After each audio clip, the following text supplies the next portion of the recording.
a magical kingdom in a mixed up world.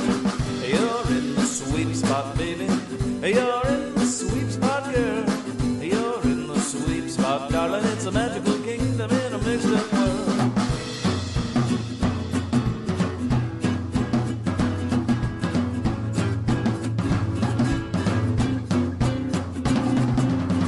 You're in the sweet spot, baby. You're in the sweet spot, girl. You're in the sweet spot, darling. It's a magical kingdom in a mixed up world. It's a magical kingdom in a mixed up world. It's a magical kingdom in a mixed up world. Welcome to the Sweet Spot Podcast. My name is Lynn, your host, and Ken's my co-host. Ken, what's going on? Oh, Lynn, it is going. I'm looking forward to this episode of the podcast. Yeah. So glad to be here. Yeah, me too. It is always fun to record and talk about Disneyland, and we are the hosts of the #1 Disneyland podcast, hosted by two former Disneyland Custodial cast members. Number 1. And this is episode 348. 348? Mm-hmm. Oh, my goodness. That's hard to believe. Yes, it is. Yeah. We are also authors of the books Cleaning the Kingdom. You can find those. I feel like we say this every week, and people are probably kind of annoyed. But there's always new listeners, Lynn. We're growing at a tremendous rate. Oh, yeah. But I just wanted to say that we are authors of the books Cleaning the Kingdom. We have 2 of them. You can get on Amazon. And if we still have them available, you can get them on our website, signed by both of us at thesweetspot.com.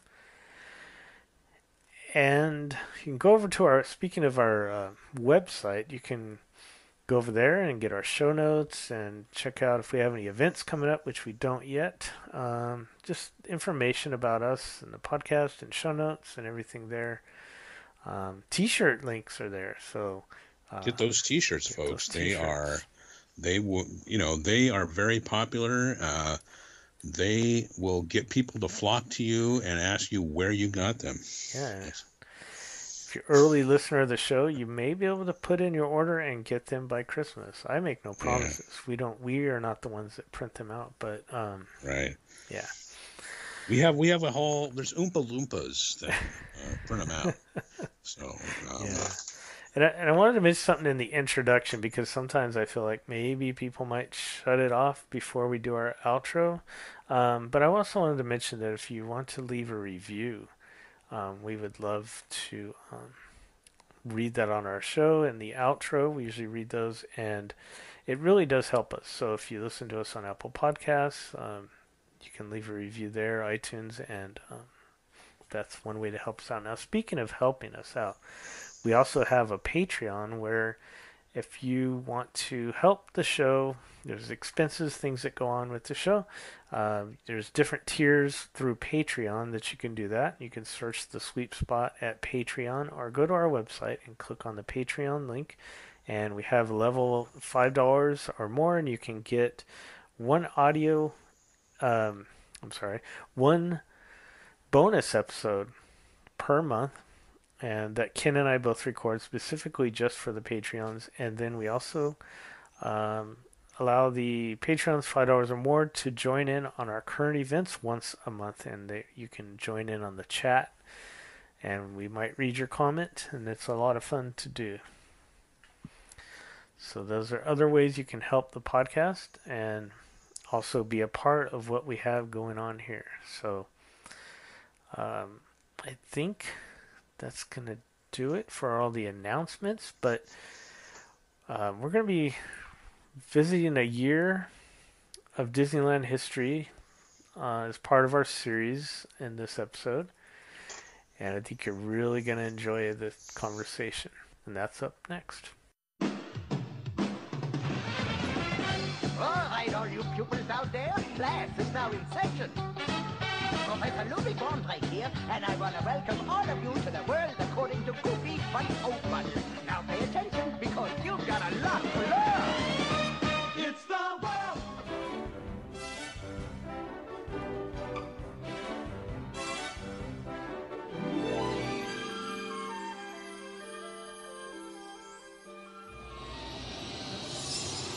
When darkness and light collide, the night becomes Fantasmic. Presenting the ultimate battle of good and evil on Disneyland's Rivers of America. It's fantasy. It's frightening. Be there when the night ignites. Fantasmic, premiering this Friday at Disneyland. We're going to continue our series where we talk about a specific year and talk about what was going on during that year and some of the history and just kind of give you an idea of what it was like to visit the park, Disneyland, during that specific year. And tonight, we're going to discuss 1992. 1992 seems just like yesterday, but it's 30 years ago. That's just absolutely amazing to me. I think we're showing our age if we say it seemed like yesterday. You younger folks listening, believe me, you're going to end up like this. You're going to look back and go, "My goodness, where did the years go?" So. Right. Well, I was thinking about something as I was preparing for this, and you were working in custodial at this time, and I was at the Plaza Complex, Plaza and Plaza Pavilion, and in between during this time. So we didn't know each other, but we were at the park. Right. Yeah. Yeah, you were covering, that was not sweeper territory, so I stayed the heck out of there. But, I may have seen you in the in-between, because I did work some shifts in there, too. We probably passed by each other a few times. Yeah. I mean, I had started in 1990. This is 1992. Of course, at the time, I'm in college. I'm working of course, it's full-time in the summer. Right. And, holidays, the winter holidays, it was full-time, but other than that, I was there Friday, Saturday, Sunday, Monday holidays, or whatever. If the holidays were somewhere else in the week, I was probably there too. But yeah, so Friday, Saturday, Sunday for me, and I was in the park a lot as a guest too. Right. So probably crossed paths a few times. I kind of was too. I kind of had an annual pass just before I worked there, and then I had one after, meaning after the Plaza Complex. So yeah, and I frequently went in as a guest. So I thought we'd start by talking about, as we always talk about, the parking. So yes, yeah, the parking lot was where California Adventure is now. It was right there, and what most people did is you're driving down Harbor Boulevard. You go right into the parking lot there. You go through the toll plaza, and there it is. There's the big wide open parking lot, and you get directed on where to park, and you did that, and then you could walk, or if you wanted to, you could take the parking lot tram, which was a lot smaller than the current trams they use. And you could head straight toward that main entrance there. You remember where we parked as cast members, how we got in there? I remember that. Yeah, that was also off of Harbor Boulevard, but it was a different spot. Yeah.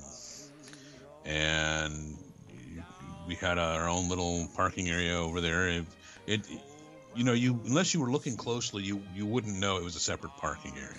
Wasn't there like a little fence? It was maybe like 4 feet tall. It was kind of. There was a fence to fence off the part of it that was closest to where we clocked in, because what they would often do is they would keep that area closed off until a certain time of day, and then they would open, because that way the cast members who were working the later shifts wouldn't have to walk all the way. They wanted them to have the closer parking spots. Yeah. Although I do remember walking from, I think it was Mickey or Minnie, the one that's way out there, like where Cars Land is now, or Incredicoaster. Yeah. So then we had the ticket booths, and they were in different locations then. They were right in front of the main entrance. like once you bought your tickets, you kind of went around these little booths and just went right in. They were probably 20, 30 feet from the main gate. booths were facing the parking area. There was no security check-in, nothing. You were not getting, it wasn't like you were getting frisked or probed or interrogated or it was a simpler time. It was, yeah. They were kind of counting on you not to be bringing a weapon into the park. Right. So. And speaking of the tickets, boy, a one-day adult ticket was $28.75. Wow, you can't even park for that now. I mean, I bet by tacking on that 75 cents, that made a lot more money. Well, psychologically, because back then the price increases, that was think about it. You increase it by $1, that was increasing it, a larger percentage of the overall ticket price. So it was like, okay, well, let's bump it up to 50 cents or 75 cents or, something like that. It's like, when you go to get gas and it's like, well, we're in California. I'm in California. So it's like $4.99 and 9/10 of a cent. It's like, why? It's never like 7/10 of a cent or anything like that. Right. Yeah. Weird. And then they had two types of passes. They had the seasonal pass, and that was $100, and then they had the annual pass, and that was $150. What were the differences between those two, Ken? The seasonal, I believe, just basically cut out summer. It was like you would, if you had a seasonal pass, you'd come, I don't know, late May, early June or whatever, and you'd be like, well, I won't see you. You'd be, if the cast members knew you, you'd be like, oh, well, I'll see you again in September. Yeah. Because that was basically it. It was. I think I had the seasonal. I think I did. They didn't have a lot of like. The way the annual passes used to be, is it was entry to the park every day during normal operating hours, and there were no perks beyond that. Right. That was it. That the perk was you were getting inexpensive entry to the park if you came, like 5 or more times per year. Right. That's what it was. There were no discounts, no parties, no collectibles, nothing like that. And then get a little pamphlet in the mail every now and then. They included parking. I mean, parking was included. That's right. Yeah. But they when they started adding perks, it was like, okay, we're gonna, we'll have a parking area just for annual pass holders. That became part of one of the perks and stuff like that. So it was interesting because it was just all it was you were buying access for a year. There were no blackout dates, no monthly payments, nothing. You were just paying up front for a whole year of access, and you were treated. Theoretically, you were treated like any other guest, and that was it. Yeah. Well, and that's okay. I mean. Yeah. It was a simpler time. Yeah. That's to be a running theme, isn't it? The name of this episode. Yeah. So then we have we're gonna walk into the gates, and we have Main Street, and I didn't get into the details about some of the vehicles on Main Street, but I do have the Disneyland Railroad and the Great Moments with Mr. Lincoln. Now that was did that have the was Walt's office, was that still in there, the recreated? They had both of Walt's offices in there, side by side, and it was just a show where Lincoln delivered. What they had done is they'd strung together several of his writings or speeches, similar to what's there now, I think. Yeah. If destruction be our lot, we ourselves must be the authors and finishers. Yeah. And so we're gonna kind of get into some of the lands here. I always like to just get going into those. And Adventureland, we always start with that. We have Walt Disney's Enchanted Tiki Room. Enchanted Tiki Room. Mm-hmm. Yes. But I wanted to point out something about the condition of the whole park. Oh, yeah. There is no Genie Plus. No. There's no smartphones, no Disneyland app. There is no Fast Pass. There is, it is, everybody just waits in line. They had certain accommodations for people with disabilities. Mm-hmm. But other than that, everybody just waits in the same line. And that was it. Yeah, I like that. It kind of had a little bit of that after everything reopened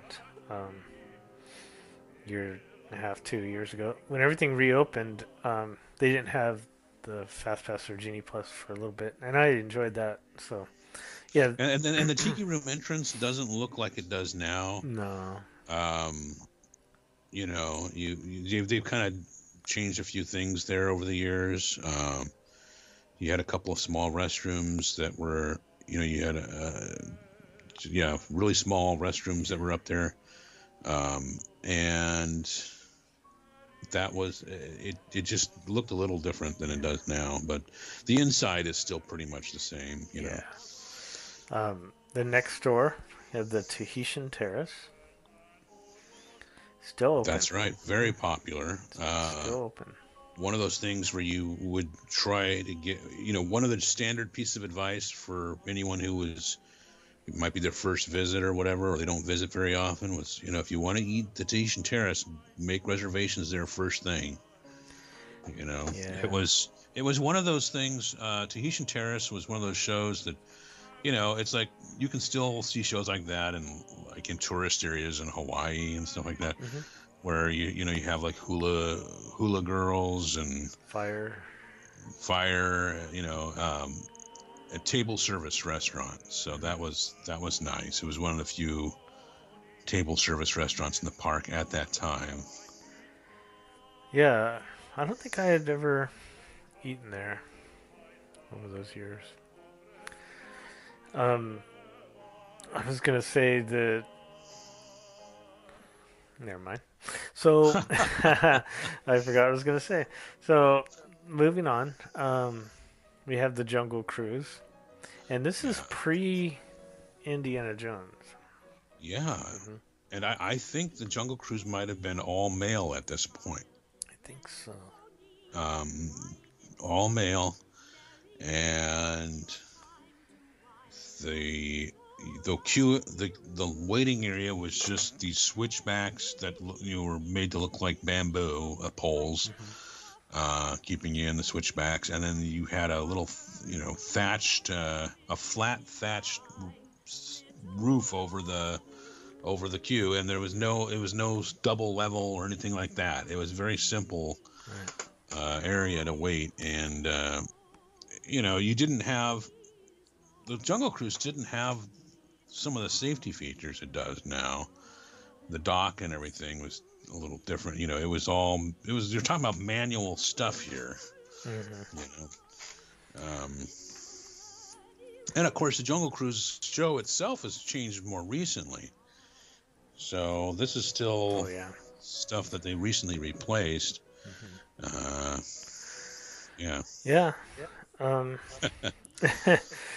The next thing over, so like I said, there was no Indiana Jones. So the next thing over was the Swiss Family Treehouse. The Swiss Family Robinson Treehouse, a fondly remembered thing. And by the way, I want to point out, from a sweeping standpoint, the ground in Adventureland is it's this green slurry. It's not stamped concrete. It was this smooth green slurry, which, from a custodial standpoint, was just beautiful. Loved that. Was with the Swisca playing over there at the not Tarzan's, Swiss Family Treehouse. Was the Bengal barbecue there yet? I know Sunkissed, I presume, had been long-standing favorite. That's a good question. I didn't put in the restaurants here, but yeah. So I mean, either you still have Sunkist, I presume, or Bengal Barbecue. yeah, it was open 1990. So yeah. Okay, so Bengal Barbecue. That's right. That's right. God, thank you for refreshing my memory. It's Bengal Barbecue is still relatively new over there, which is a very different experience. Even though it's just walk up, it's very different than Sunkist, I presume. Oh yeah. So, yeah. So let's move into New Orleans Square. Okay. And we have the two attractions. We have Pirates of the Caribbean and Haunted Mansion. But you had mentioned this before. Now, I don't know, because we're going to talk about this Fantasmic, obviously, soon. But the changes, remember we had talked about how there was just a slope that went up to the entrance. Now, I don't know when all that started. The bridge, the bridge in front of Pirates was open in 87. 87. That was there, but the rest of the riverfront area, the walkways there between the buildings in New Orleans Square and the river, a lot was different back then. Yeah. They were in 1992. They were installing Fantasmic, and then it premiered like in May. But the thing is, they didn't. Most of the stuff on the shore did not change until later. Right. They had to put in they have the 3 towers that rise out of the ground. They had to put those in, and they on the tip of the island they had torn down the old mill and built the new one, right? Which was a really big deal because this was, a project of entertainment at Disneyland. The department called entertainment. And to go ahead and physically change the park that much, where they tore down the old mill and put in the new one that houses the show elements, that's usually an Imagineering thing to do. Mm-hmm. So this was kind of a different way in the way things operated at Disneyland, where rather than Imagineering coming in and saying, we're going to do X, Y, and Z, and then entertainment can use the facility that we built, it was like entertainment's like, we're going to do this. And they had been working on doing something there, entertainment had, for many years. They said, we want to do some kind of big show here on the river. But I mean, they had illuminations out at Walt Disney World at Epcot Center, which was a really big deal. But they had kicked around all these different concepts, and they had finally boiled down to doing the Fantasmic show, and it was quite a big deal. Now, in 1992, Disneyland had marketing billboards and everything for Fantasmic, and the tagline was "Be there when the night ignites." Uh-oh. Well, like I said, it was I think it was premiering in May. Yes. Well, if you go back and look at the history of the Los Angeles area. In 1992, end of April, there was rioting with lots of arson, and "Be there when the night ignites" suddenly took on a different meaning. Right. Wow. So that was an issue. Of course. There was actually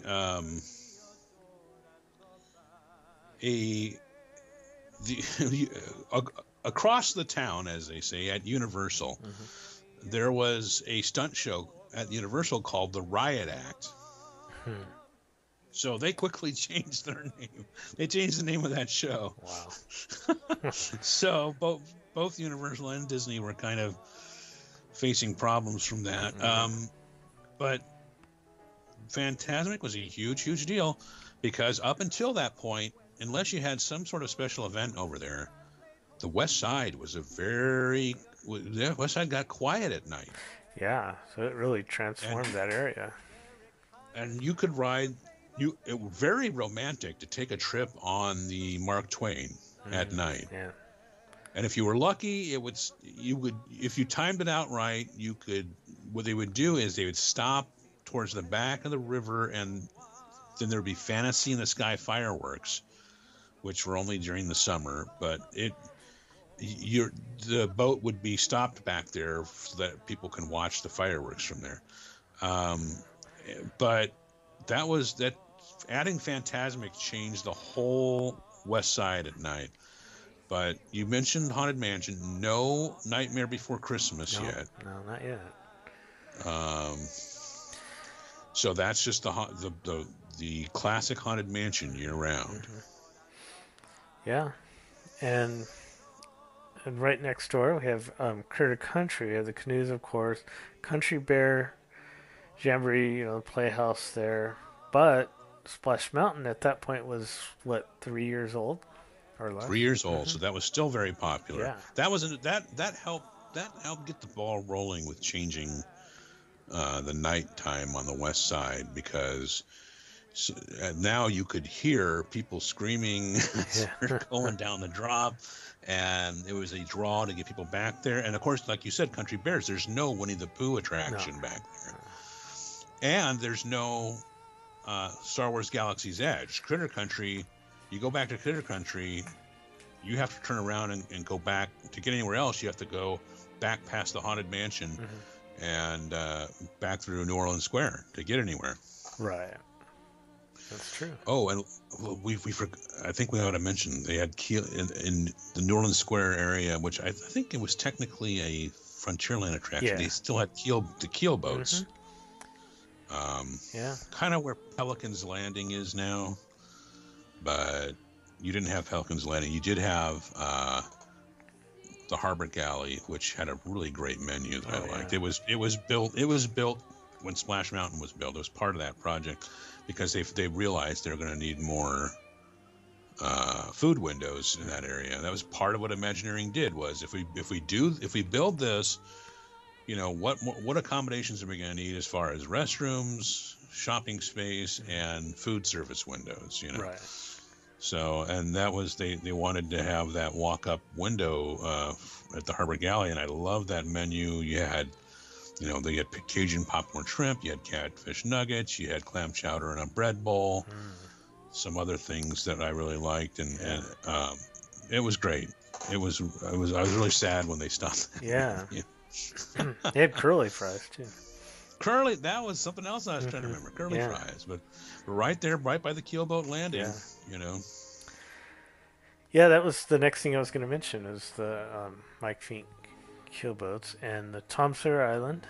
Still Tom Sawyer. The classic Tom Sawyer. I mean, you could go into the fort, Fort Wilderness. Yeah. I mean, you still had. That was the one I grew up with. Yep. Yeah. The Golden Horseshoe. This was something. Remember, we had talked about with Michael when we talked about 1982. That was Wally Bogue's last show. I didn't do a huge amount of research on Golden Horseshoe, and I was trying to remember what was the show after that, because by '92, I don't think they were running the review, the show they had there. And I'm wondering, I think it may have just been like entertainment in there at that time, just like a group or something. Because after the end of the Golden Horseshoe review, they had the Golden Horseshoe Jamboree. Right. And I don't remember how long that lasted. Yeah. I didn't really put a lot of stuff for shows in my research, but yeah. So they had the Golden Horseshoe Jamboree. And that started in '86, and it says here that it went on for 8 years. So that would have been going on, yeah. Yeah. Yeah. Sponsored by Wonder Bread. So, I wonder. Yes. so then we have, of course, the shooting gallery, Frontierland Shooting Gallery. Yes.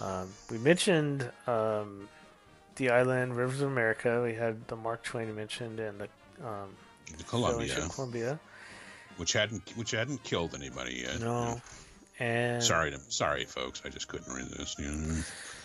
And Big Thunder Mountain, still the big attraction in that area. Yeah. And Big Thunder Barbecue and Ranch. Another place I remember fondly. Love that.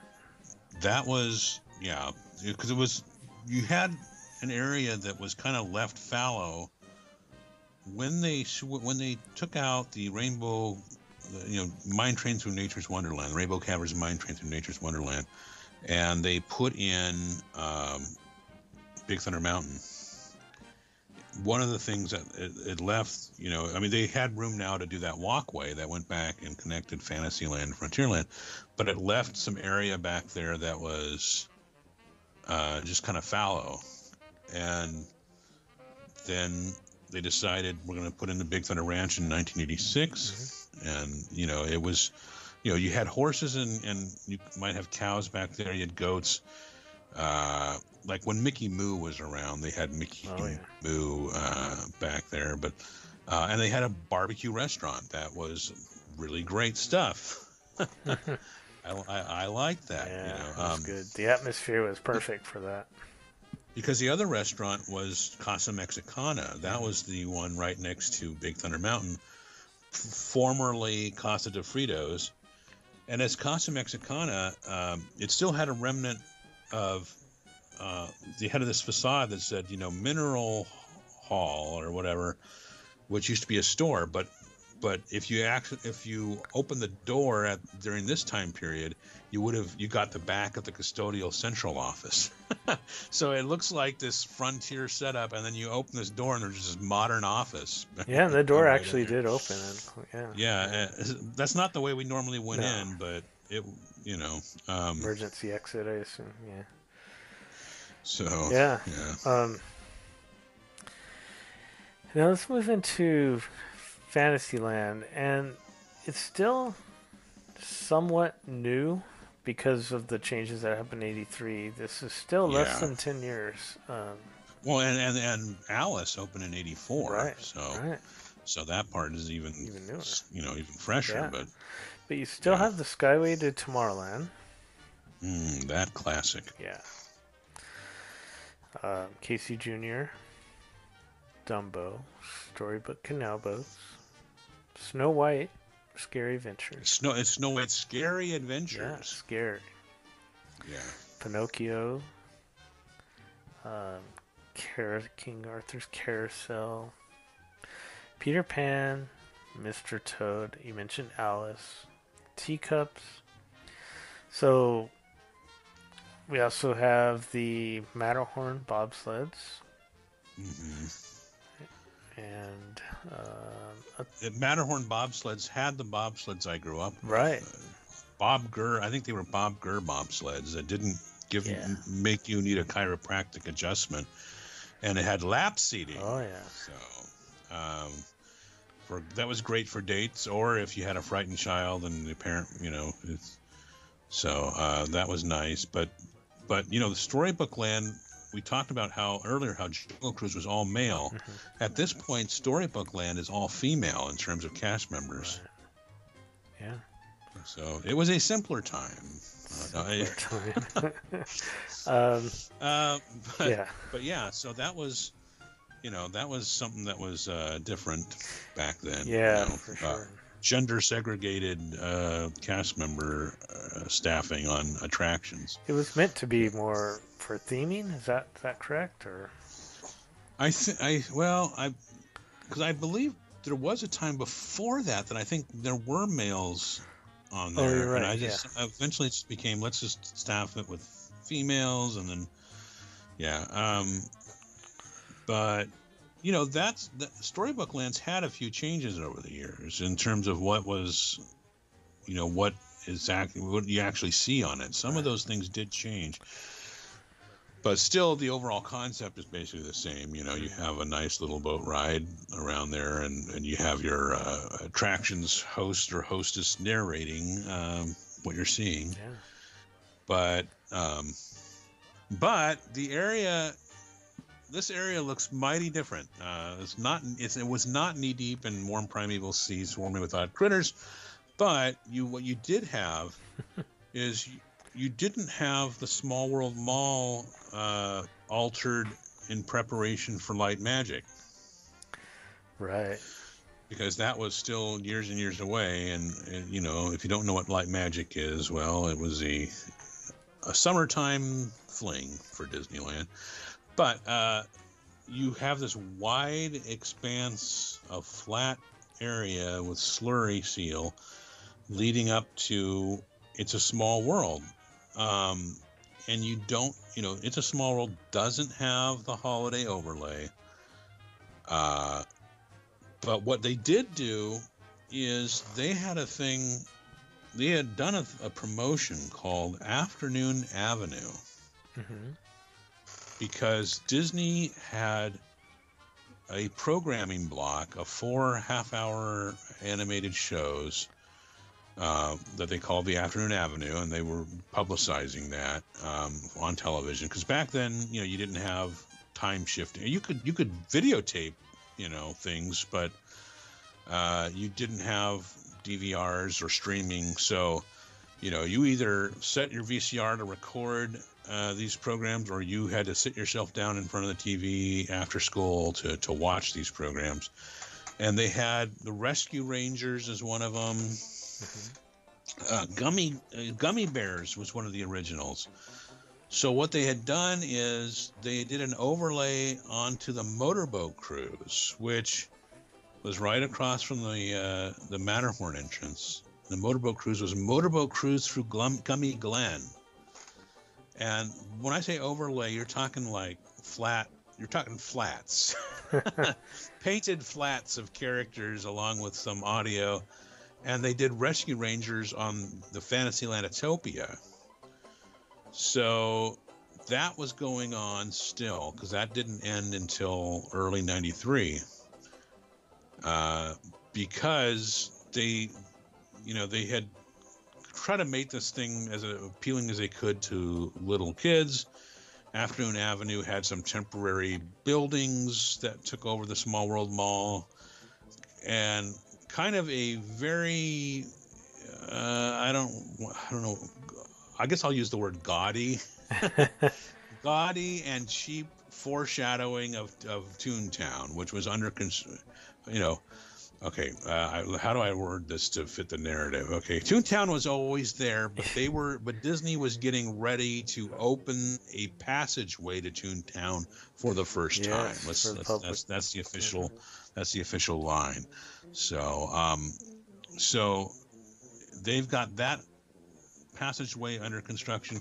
What they had done is underneath the train tracks, they had the entrance for a meet and greet for Baloo in his tailspin costume, because that was one of the shows, Baloo the bear, and you'd go in and meet Baloo, and it's very similar setup to Meet Mickey, if you know what I mean by setup, and so that was kind of testing out how they were going to do Meet Mickey,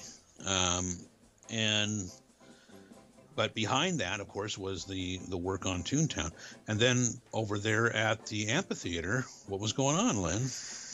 Over at the amphitheater, they had the Beauty and the Beast stage show. There you go. I don't think I ever... Beauty and the Beast on stage. This was, this before it hit Broadway. Mm-hmm. Mm-hmm. I understand it's a different production. Very popular, though, from what I... But it's very, very popular. It was because they also did one over at what at the time was the Disney MGM Studios, at Walt Disney World, and that went on for years and years. So, yes, very popular stage show for Beauty and the Beast. Yeah. and we still had so during Christmas they had the Mickey's Nutcracker Christmas musical production that also took place on that stage too. That was a big deal too. Mickey's Nutcracker. Yeah. Unfortunately, I don't mean to be a downer, but there was one of the elements of that show was you had this woman singing. I don't know if it was some sort of contraption that would swing around the top. Like they'd swing off from one side of the stage, and this was elevated, and apparently there was some sort of accident with that, but and there was injuries and lawsuits and all kinds of stuff. But the show itself was pretty popular. Mickey's Nutcracker. Yeah, for sure. And you have to understand, this is before, like I said, it's before the holiday overlays on It's a Small World. Before the holiday overlay on Haunted Mansion. You did have the Country Bear Christmas special. Oh, yeah. But other than the Christmas parade and some Main Street decorations, castle decorations, this was it. You had this live show back there. There were no special holiday fireworks. No. The Disney did a lot less for the holidays back then. All right, let's move into Tomorrowland. And all right. Things must be buzzing over there. Oh, they were a lot more then than they are now. That's for sure. We have this submarine voyage, so not Finding Nemo submarines, but the old submarine voyage. We have the monorail station, which is right on top. Speed ramp included. Wow, that's very important. Yeah. The Tomorrowland Utopia. And then we also have the Skyway to Fantasyland right above there. Can't have the Skyway to Tomorrowland without the Skyway to Fantasyland. Right. Still have the train station over beyond that, but the building we spoke about in our last episode that housed the America Sings was vacant at this time. Oh yeah, it's just sitting there. They did as far as guests are concerned, anyway. Yeah. They would do some training in there for cast members because you still had the theater seats, and it was convenient for bringing cast members in there to do some classroom instruction. Yeah. We had things like how to use fire extinguishers. And yeah, I remember that. We did some safety like thing over there for when I was working at Plaza Inn for that. But as far as guests were concerned, it was off, and you had a sign that said "Closed to Imagineer, a brand new attraction." Yeah. Yeah, and from this point, it was still another 6 years before something did open up in there. Yeah. Oh well. Well, this was originally when they were working on Splash Mountain, the original Splash Mountain. It was the plan at that time. The plan had been to do Tomorrowland next, and they were going to be ready. And the idea was to have a new Tomorrowland by 1992. And so I actually have an autograph. I have this. I have a Disney magazine, Disney News magazine, with this covering Splash Mountain, and there's a page on there with Tony Baxter, John Stone, and Bruce Gordon in Splash Mountain, and they've each autographed it. And Tony had written, "See you in Tomorrowland '92." Oh.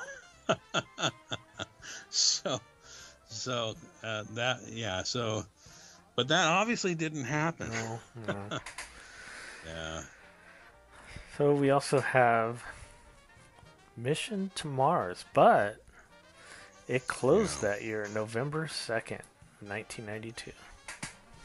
It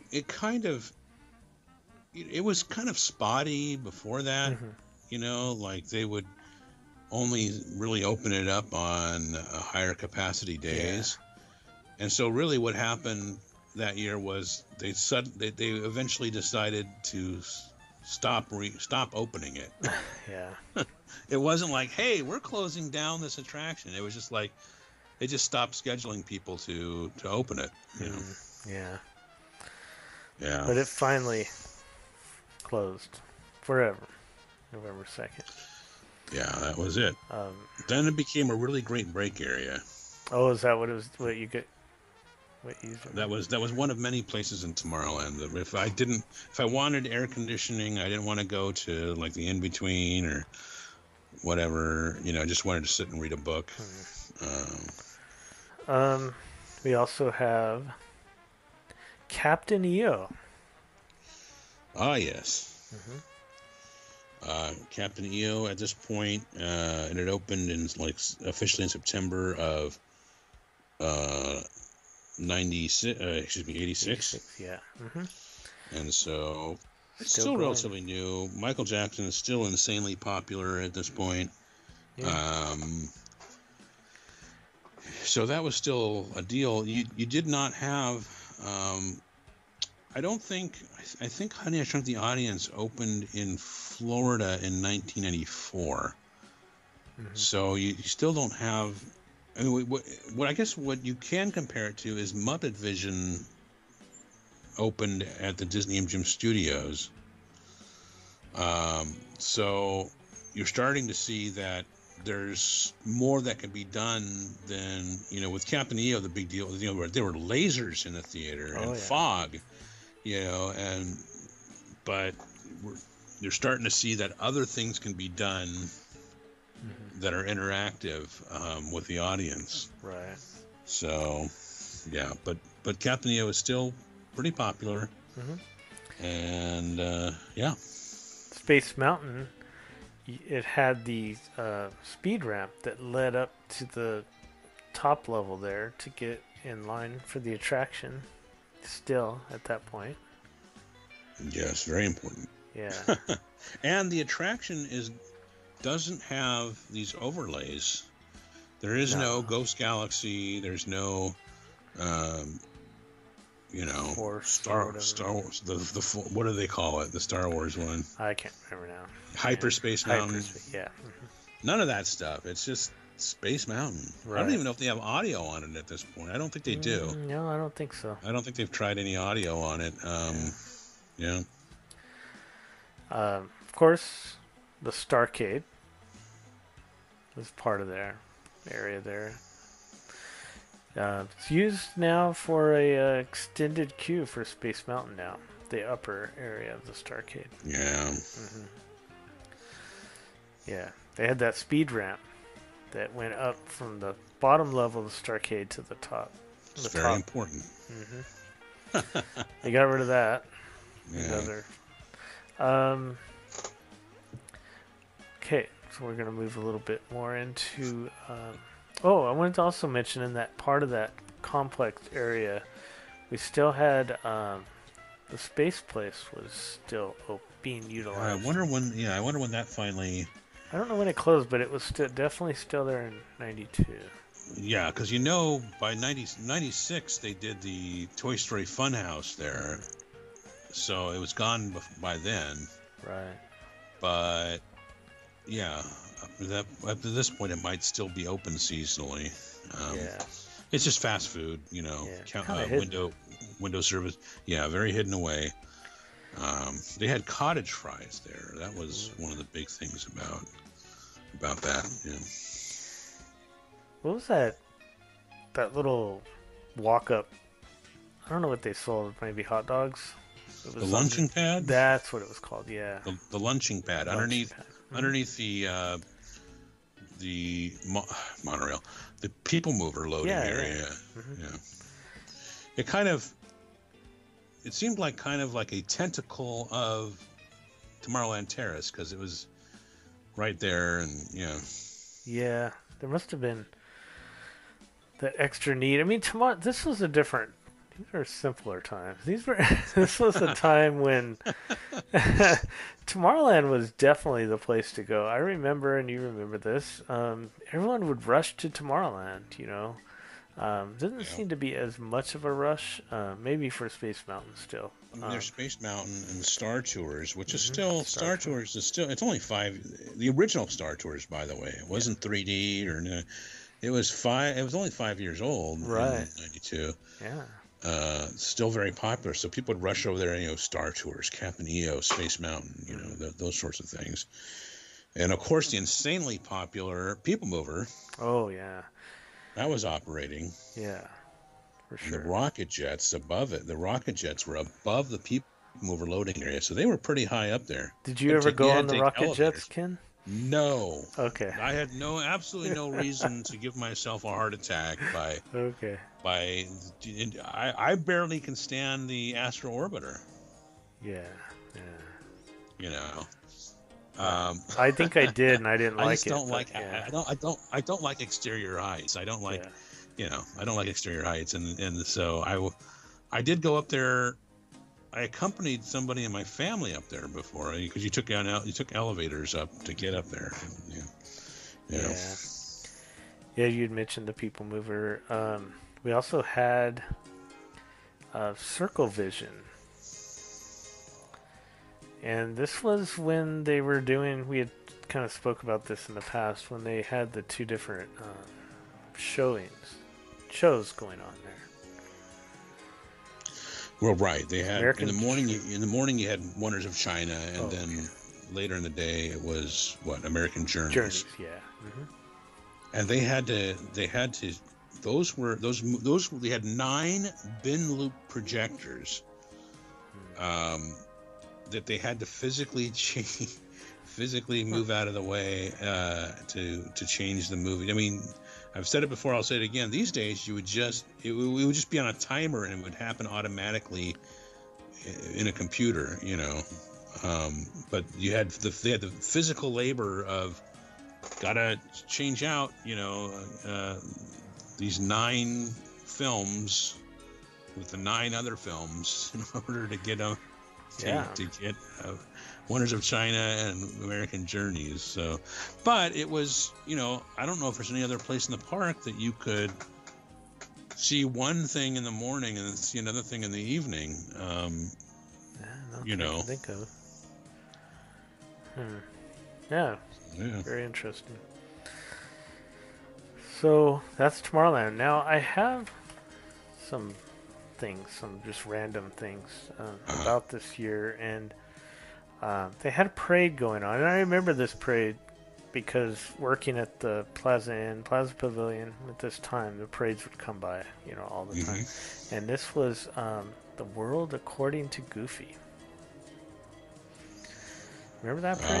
I remember that parade. That was a great parade. It was 1992 was a presidential election year, so they had the parade would end with get Goofy in '92. It was like vote for Goofy for president, and then they actually bothered after the election, and they still had the parade. They bothered to change it to Goofy for Man of the Year. They changed it because the election had already passed by. So anyway. That's funny. The Christmas parade was the Very Merry Christmas Parade. Yes, that was a much longer parade than they have now. Love that parade with all live. We had some live bands. Yeah. Remember we talked with Kurt. He was on one of those for a little while. Because the first half of the parade was basically these are a bunch of Disney characters, and then the second half was all the holiday Christmas stuff. So, right. Yeah. Here's some random things. January 31st, Professor Barnaby's photo studio opened. So that I had always thought that had opened kind of around the opening of Splash Mountain, but it did not. The thing is, Knott's had installed a photo system on their log ride that Disney checked out, and then also Magic Mountain had done it with Viper, one of their really big roller coasters. Right.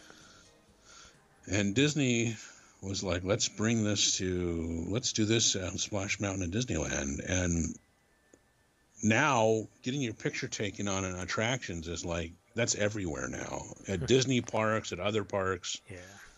But back then that was something new. It was like, ooh, do you want to buy a picture of you riding Splash Mountain? Yeah, the only way to get that picture was, by buying it. I mean, they had the little displays, but... And they would print it out if you have a physical copy of the picture. Mm-hmm. It wasn't like, there was no app or digital way of, they didn't give you any other way of accessing the picture. Right. Another event that happened that year that I didn't get to work, but I had coworkers, the Plaza Complex, that were able to work this event. And it was on February 27th. It was Elizabeth Taylor's 60th party. 60th birthday. Mm-hmm. Yeah. Wow. That was, we write about that in our books. Mm-hmm. That was quite an event. Yeah. It was very highly restricted, and Disney successfully kept out the paparazzi that they didn't want there. And, Disney security was very proud of that, by the way. I think there was even a T-shirt made up where it was quoting a paparazzo that was kind of chuckling about the idea of Disney security keeping them from getting in and getting pictures. But then Disney security was successful in keeping out all the people who tried to sneak in, and so it was successful, and she had a nice time with her birthday party there. Yeah. Quite a special event. And also we have can you read my own notes here? The Town Square Cafe closed August 23rd. That was over. What is that now on the corner? The Town Square Cafe is right there. By the parade, parade step off. Yeah. And at one point it was the Egg House, and it was various things over the years. But yeah, my classic memory of it was as Town Square Cafe, and it was one of the areas you could actually grab something during breakfast, perhaps even before rope drop. You know. Yeah. But that I don't. Is that where they have the overflow walkway now? Yeah, and there was like a little character meeting area too there for a while. Yeah. I think that might still be there. I have one more small thing, and that is it. I have It's a Small World toy shop opened December 18th. Ah, yes, that was kind of because I think Mattel had picked up sponsorship of It's a Small World, and the toy shop was one of the first big alterations of all that walkway since they had built It's a Small World over there. And so you had this new toy shop, and they reversed the entrance and exit of It's a Small World so that you would exit and go right by this toy shop. Yeah. So, yeah. And one more little thing here I have that I just thought it was interesting. The park closed at 7 p.m. on Christmas Eve that year. Yes. Back then, through most of the 90s, maybe all the way through the 90s, they closed early. It was the 2 weeks of the winter holidays were extremely busy. Still, they would close, like every other day was like they'd close at midnight, but Christmas Eve they would close at like 7, so that just to let cast members be home with their families. Now now they don't care, but Christmas Eve was, if you